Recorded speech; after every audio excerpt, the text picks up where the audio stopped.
5 years ago, I got married to my ex-husband, Jerry, and about a year later, he left me during one of the worst phases of my life.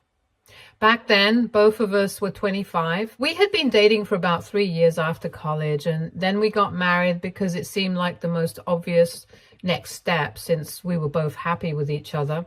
We had been married for about 4 months when all of a sudden I was diagnosed with stage 2 cervical cancer. There had been signs for a couple of months, but we just chalked it up to general exhaustion and minor illnesses.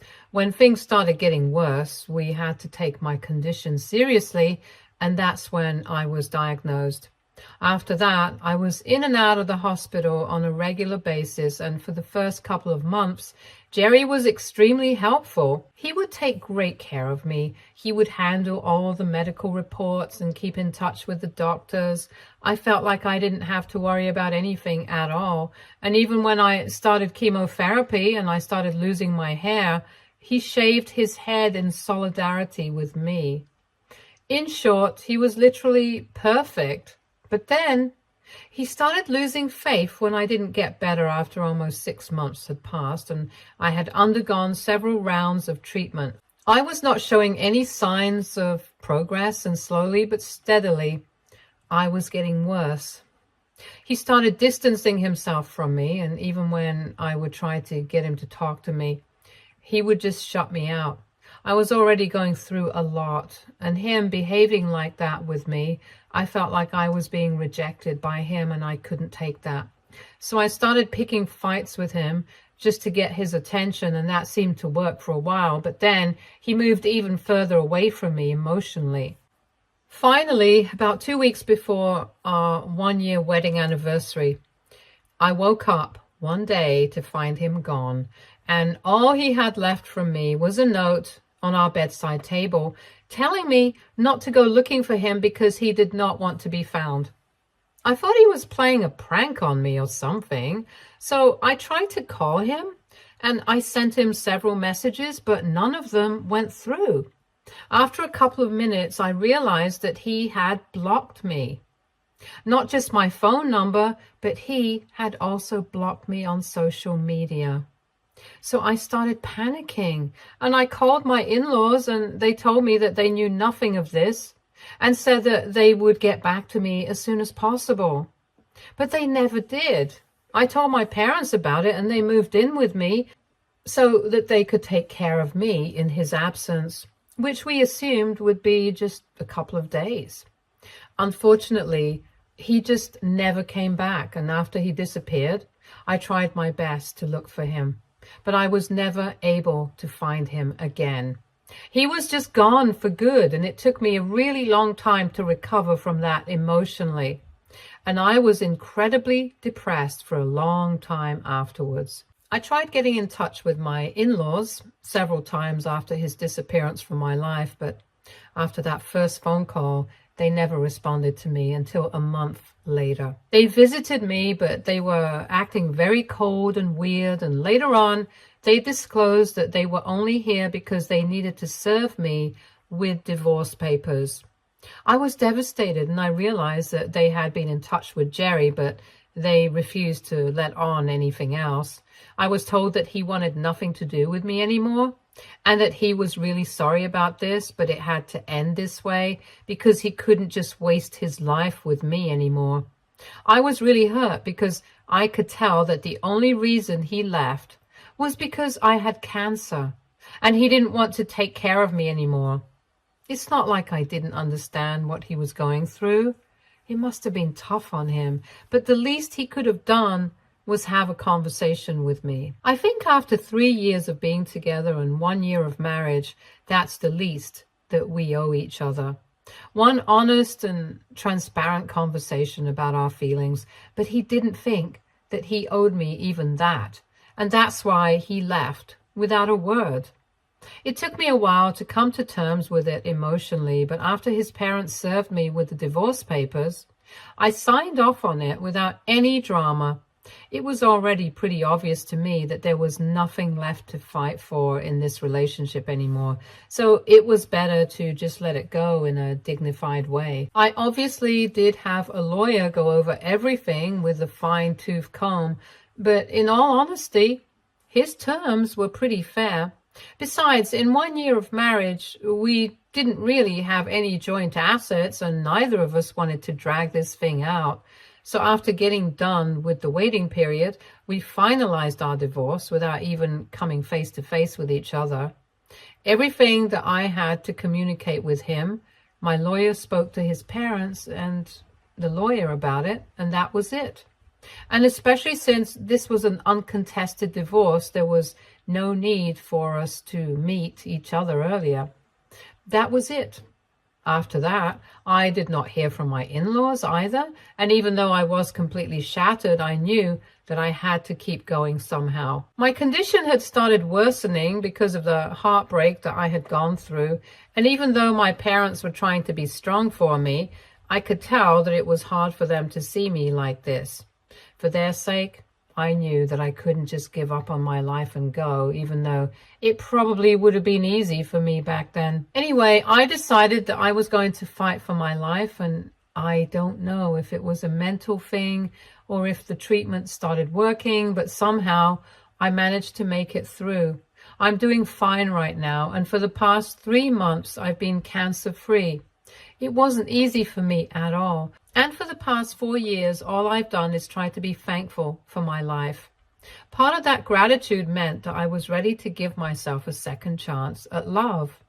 And that's why I agreed to let my ex-boyfriend move in with me 6 months ago. Some background information about me and my ex. Him and I met in college and dated for 2 years, but parted ways shortly after graduation because we wanted different things from life. My ex, let's call him Andy, and I were part of a larger circle.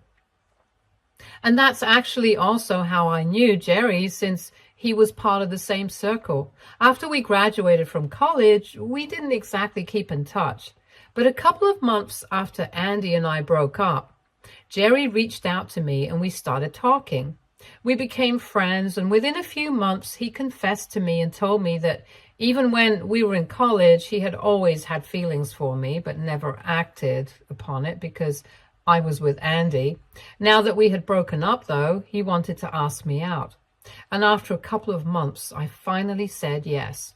So that's how we ended up together. But even after we got serious about our relationship, Jerry always seemed to be a bit insecure about Andy. And so even though I had been friends with Andy after our breakup, I ended up slowly phasing him out of my life and eventually blocking him altogether because I knew that Jerry didn't feel comfortable with Andy. Our common friends told me that Andy had been very disappointed that I had ghosted him and blocked him after I got with Jerry. But honestly, there was nothing else that I could do. And at the time, Jerry was more important to me than anyone else because I was very serious about him.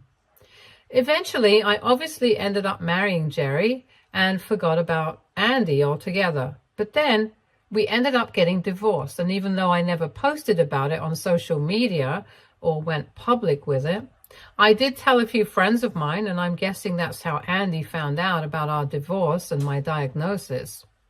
So 5 months after my divorce was finalized, Andy reached out to me via email. He told me that he was really sorry about whatever I was going through, both the divorce and the cancer. He also said that he would really like to be friends again, but he would understand if I didn't feel comfortable with it. He was just very sweet in that email, and he ended by saying that he wanted me to know that he would always be here for me if I ever wanted somebody to talk to. However, back then, I was still reeling from the shock of Jerry leaving me, so I didn't respond to it for 10 months. I did think about that email from time to time, and I even thought about responding, but I couldn't bring myself to actually do it until 10 months later, when I had finally made my peace with the fact that Jerry had left and he was not coming back. And I had told a few of my friends about it, and they had insisted that I at least talk to him in a friendly capacity. So that's exactly what I did. and I really didn't have any intention of getting back together with him or whatever. I just wanted to clear the air between the two of us because he was obviously making an effort to do the same. I responded to him in a completely platonic capacity, and that's how we got to talking eventually. We went back to being really good friends, and it was nice to have somebody to talk to on a regular basis, especially since Andy really understands me. More than anybody else, to be honest, and I did have my other friends, but with him, I'd always had something special, and talking to him made me happy. My parents also noticed that and encouraged me to keep talking to him even if we were just friends. For a few months, we would only speak online, and then he started visiting me at home. Slowly but surely, we started getting closer again, and even though I was not ready to get back with him or anything of the sort, he did not give up on me. Last year, he finally told me that he had never really fallen out of love with me, and getting to know that I had started dating Jerry had been a huge heartbreak for him. But knowing that I was happy was enough for him to stay away from both of us. But now that Jerry was gone and we had become friends again, he felt like he had to tell me the truth, that he loved me and he didn't expect me to get back with him, but he just needed to get it off his chest. I appreciated his honesty, but I was very confused because it had been 3 years since my divorce, and I always felt uneasy thinking about Jerry and our past together because we never really got any closure. So I was very conflicted about whether I should try to move on or not, even though I really liked Andy. And honestly, I was pretty sure that I loved him now, even more than I had before. My parents and friends talked to me and reminded me that it had been 3 whole years since my divorce, and if Jerry hadn't come back by now, it meant that he never cared about me and never would. So I decided to give myself a second chance, especially since I was getting better health-wise. Having fought for my life once, I knew that I needed to value whatever I have at the moment because there's no telling what might happen in the future. They convinced me to stop living in the past and give Andy a chance. So a couple of weeks after his confession, I decided to get back with him. And then, after a few months of being back together, he told me that he wanted to be the one to take care of me. He said he wanted to move in with me, and after giving it some thought, my parents and I decided that since he already spent most of his time with me at my house, it would be better for him to just move in here. So I agreed to let him move in. Since then, we have been staying together. It's been great. I love having him around. And a couple of weeks after he moved in, once he was familiar with my routine, my parents moved out. They still visit me on a regular basis, obviously, but they finally have some time for themselves as well, and I guess they really appreciate it. I'm not ready for a second marriage as of now, but Andy and I have discussed the idea, and maybe in some time we will think about getting married. However, for the past couple of months, I've just really been happy that I'm cancer-free and living with Andy, who really loves me, and I really love him too. Everything was just perfect until earlier this week when Jerry reached out to me. He had finally unblocked me everywhere and had sent me a message on Facebook telling me that he had realized that he had treated me really badly and I didn't deserve that. Of course, it was not in my control that I had been diagnosed with cancer and I was not responding well to the treatment, but he was getting frustrated and did the cowardly thing and decided to just take off without even discussing it with me. He said that he owed me some closure and honesty more than anything, and he wanted to get back together with me because in the past 4 years, all he had done was miss me terribly. He said that he was ready to give our marriage a second chance and have things go back to how they were, even if that meant that he was going to have to take care of me for the rest of his life. He said that he was ready to do it all, and I decided to ask him to visit me, but not for the reasons that he believed. And here is where I might have been the a-hole, because my intentions were very obvious. I was trying to hurt him. I hadn't posted about my diagnosis or my recovery anywhere. Only my family and close friends knew that I was fine right now. So he had obviously still assumed that I was struggling with cancer. And after taking some time off for 4 years, he decided to finally come back to me. It was so insulting that he had believed that I was going to take him back after how he had treated me and pretended like I wasn't even a part of his life for the past 4 years. I was furious when I had read that message because it was clear that he actually genuinely believed that I was just going to take him back. No questions asked. He hadn't even bothered to explain to me what he had been doing for the past 4 years. That's how confident he seemed. I was very upset about it, so I decided that I was going to teach him a lesson. So I invited him home just so that I could show him how my new life was. He had no idea that I was staying with Andy because I've never been one to go public with my relationship. I only even posted about Jerry online when I got married. So right now, very few people know about my relationship with Andy, and obviously none of these people have been in touch with Jerry. That's why a couple of days ago, when Jerry showed up at my house with flowers and chocolates, the first thing that I did after opening the door to him was call Andy to the door and tell Jerry that while I really appreciated his apology, the flowers and the chocolates, I had moved on with my life and I did not want him back. He immediately started losing it because obviously Andy was the one person he was extremely insecure about and had always been.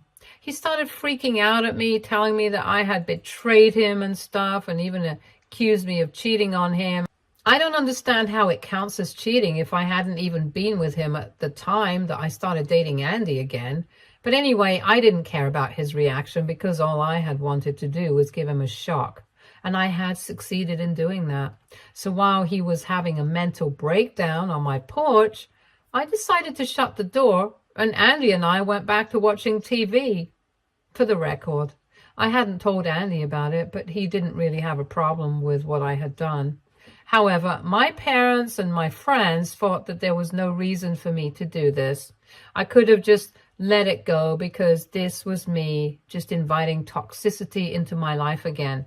And if I'm being honest, I don't exactly think that they were wrong. Because after he left that day, my in-laws haven't stopped trying to contact me because they think that I have been completely heartless. They said that if I had moved on already, then I shouldn't have agreed to invite their son over to my house and give him false hopes because he had actually been feeling sorry about everything that he had done and wanted to fix things with me, which is why he had taken the effort to reach out to me and come to visit me.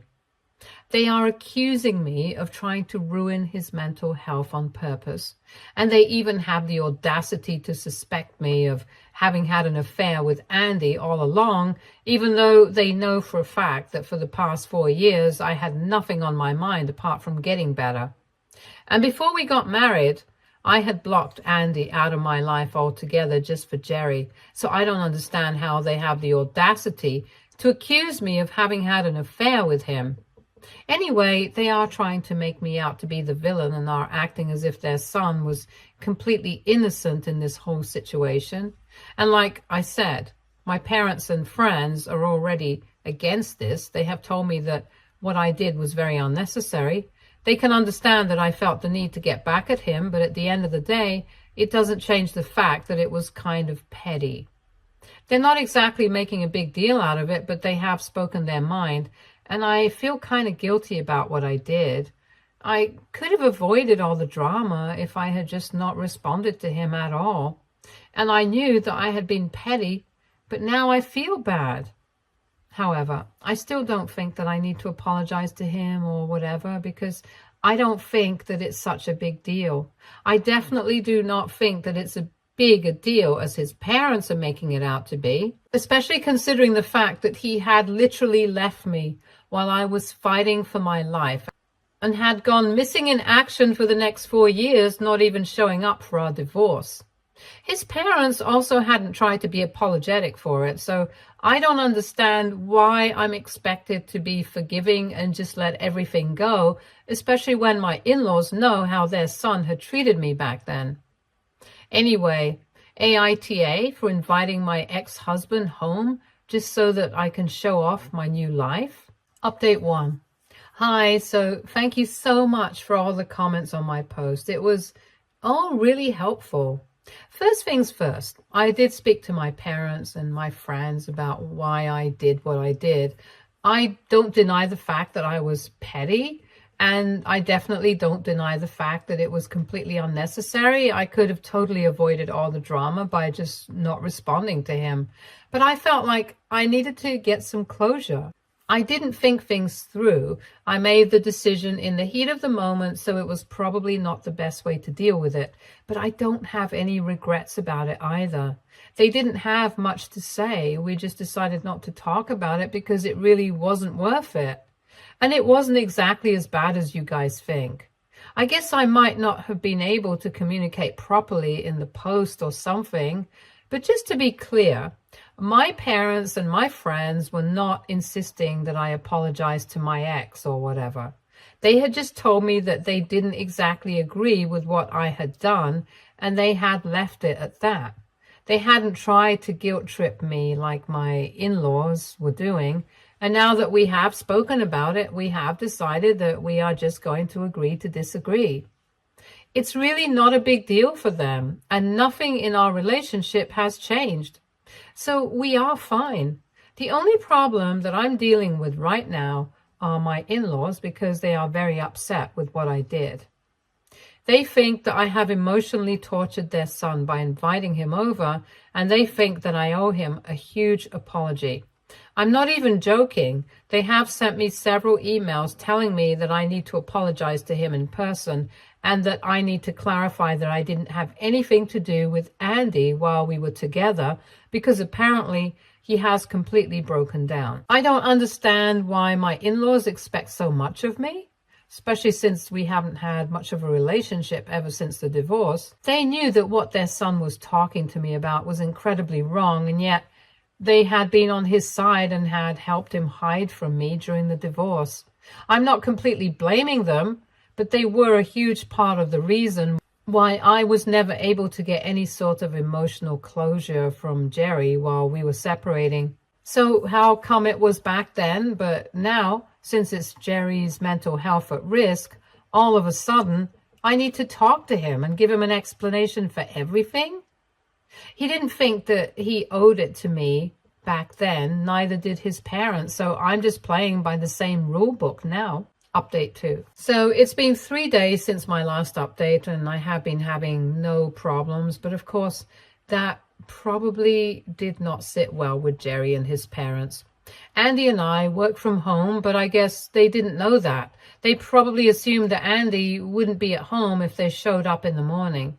Jerry and his parents visited me in the morning today, and when I opened the door, they started demanding that I speak to Jerry and give him an explanation for everything that is going on, because he's been very confused, and they can't allow their son to go through this. I literally just rolled my eyes at them, and I told them that I was not entertaining any of this BS.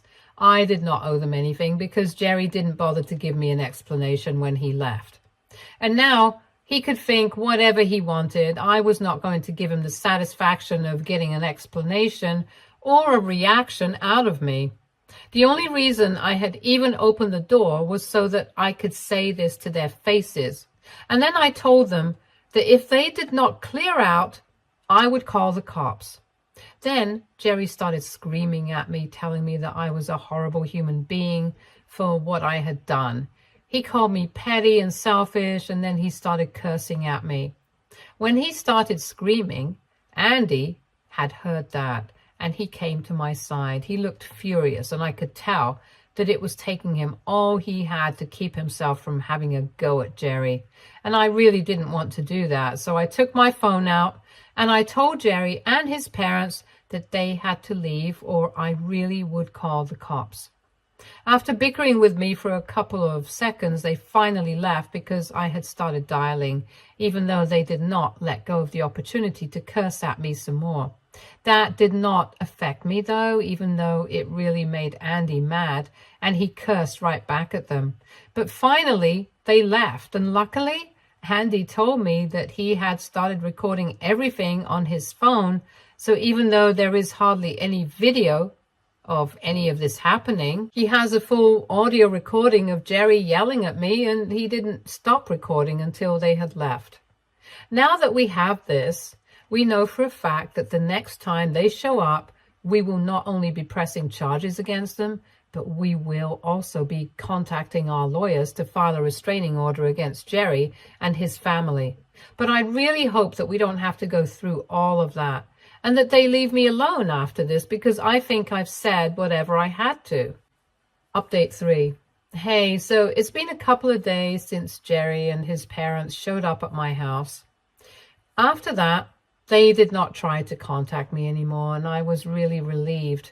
I did speak to a couple of my friends about what had happened, and they told me that what I had done was kind of petty and unnecessary. The way they were reacting right now was unhinged, and they thought it would be wise for me to speak to a lawyer just in case. But I don't think I'm going to need to do that, because last night I received an email from Jerry, and he told me that he's moving to Europe with his parents, and he's never going to bother me again. Apparently, after he left me, he moved to California for his new job. He had applied to it while he was still with me, but he couldn't bring himself to talk to me about it because he knew that it was impossible for me to relocate at a time like that. And neither did he want me to even consider it, but he would feel like a horrible human being for leaving me while I was struggling to live. So he admitted to being a coward and said that he left so that he could avoid any sort of confrontation. And even though he had had a couple of flings in the past 4 years, he could never get serious with anybody because he always regretted whatever had gone wrong with me. Recently, he had applied for a position in Europe, and he had been back here for a couple of months so he could convince his parents to move with him and have a fresh start.